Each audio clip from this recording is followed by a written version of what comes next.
approximately 5 miles offshore and a mile north of the border when they came across a Mexican lancha retrieving longline gear. As we approached, we were bow to bow, and they remained DIW until we got right up close to them, at which point they took off at a high rate of speed towards basically the opposite direction of us. And what that did was that gave them a head start. This was not a typical lancha interdiction. As the lancha fled, the operator of the lancha performed many corkscrew maneuvers and other maneuvers designed to try to evade the Coast Guard 33. At one point, including using his lancha to try to ram the Coast Guard vessel. At one point, my crew members were yelling that he was going to strike the engines. We had to shift our steering, and his bow went under the taffrail of our 33. It missed my starboard engine by 1.5 inches or 2.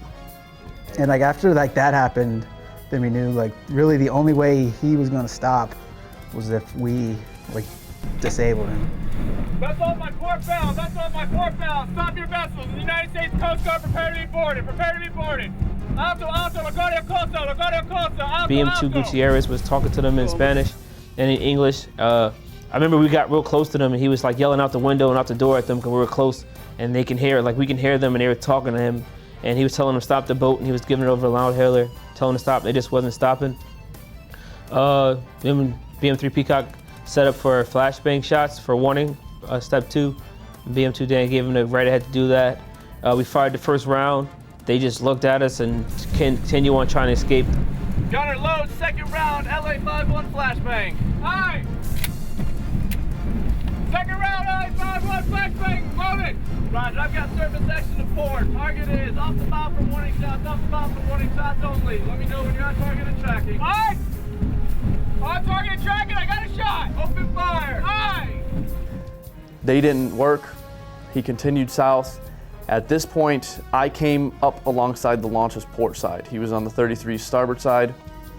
We were at about 30 knots. And at this point, you gotta, no matter how he reacts, I had to stay in a straight line.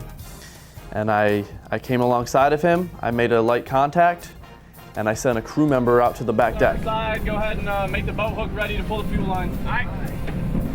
I'm out on the starboard side of the back of the 33, and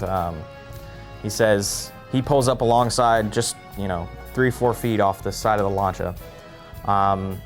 Petty Officer Haney was grabbing onto my life jacket. Thank God he was there. Like the second one, he got it and he really had to tug it out and really give it a pull. But he had me, and I put 2 hands on the boat hook, yanked it, and luckily the priming bulb came off, so they couldn't reattach it.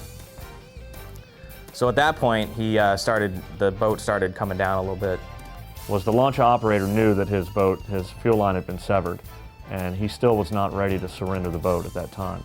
While they were stopped, as it was reported, while they were stopped, the launch operator actually maneuvered the bow of his boat to point towards our boat, and with his outboard engine still running, because there was still gas in the line, made a motion that he was going to throttle the boat up and ram our boat one more time.